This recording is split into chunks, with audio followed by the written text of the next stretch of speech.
Welcome to the deep dive. Today, we're sort of pulling back the curtain a bit on air travel safety. It's something we often take for granted, right? Absolutely. That seamless experience. Exactly. So we're going to look at some real-world flight challenges, and we've got this interesting set of reports focusing on incidents near Ahmedabad in India. Hmm.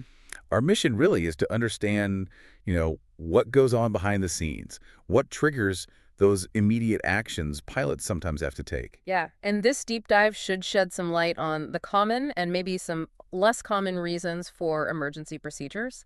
We'll connect these Ahmedabad cases to the bigger picture so you can really appreciate the layers of safety involved. Okay, so these Ahmedabad flight incidents, it's not just one single thing we're talking about, is it? No, not at all. It refers to, well, a pattern you can see in various reports of flights needing to make unscheduled landings or diversions in that area. Right, like maybe a plane's all set to land, and then suddenly, nope, change of plans. Precisely. And the reports often point to emergency landings as a key outcome.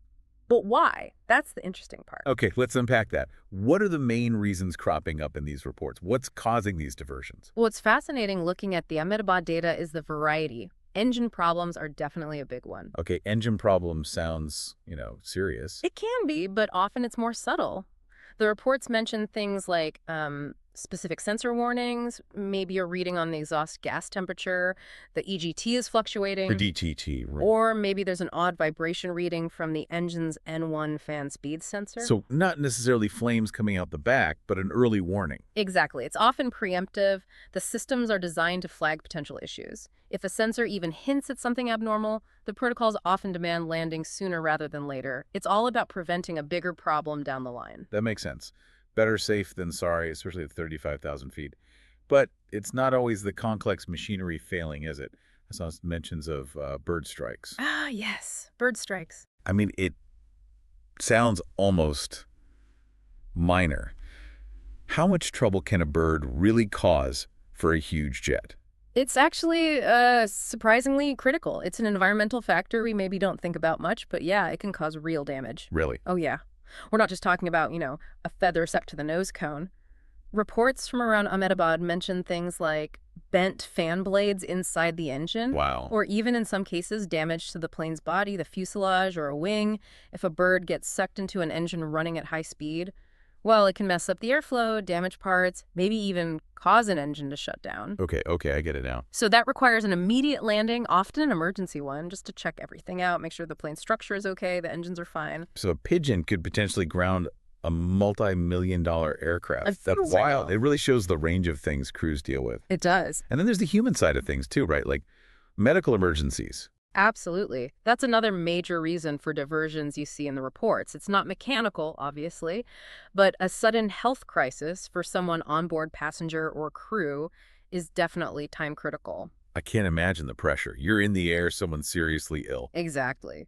The crew has to assess things fast. Usually they consult with medical experts on the ground via radio, and if it's urgent, they divert straight to the nearest suitable airport. And for flights in that region, Sardar Vallabhbhai Patel International Airport in Ahmedabad often fits the bill. That's right. It's a major airport, strategically located, and importantly, it has the emergency services and infrastructure ready to handle these kinds of medical diversions effectively.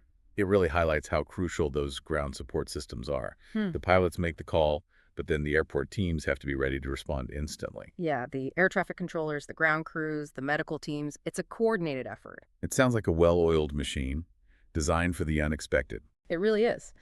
So when you look closely at these Ahmedabad incidents, what you're seeing are these multiple layers of safety in action. These aren't just random isolated events. They're part of a huge, highly regulated system that's constantly monitoring and reacting, all geared towards, well, keeping flights safe. So what does this all mean for you then when you're waiting at the gate for your next flight? Yeah. I think understanding these challenges, the hidden technical stuff, the random bird strike, the sudden medical need, it gives you a deeper appreciation for just how complex it all is Mm-hmm. and how remarkably safe air travel actually is because of these systems. It makes you think, doesn't it? What unseen things might be happening on your flight, all being managed quietly by professionals just to make sure you get where you're going safely.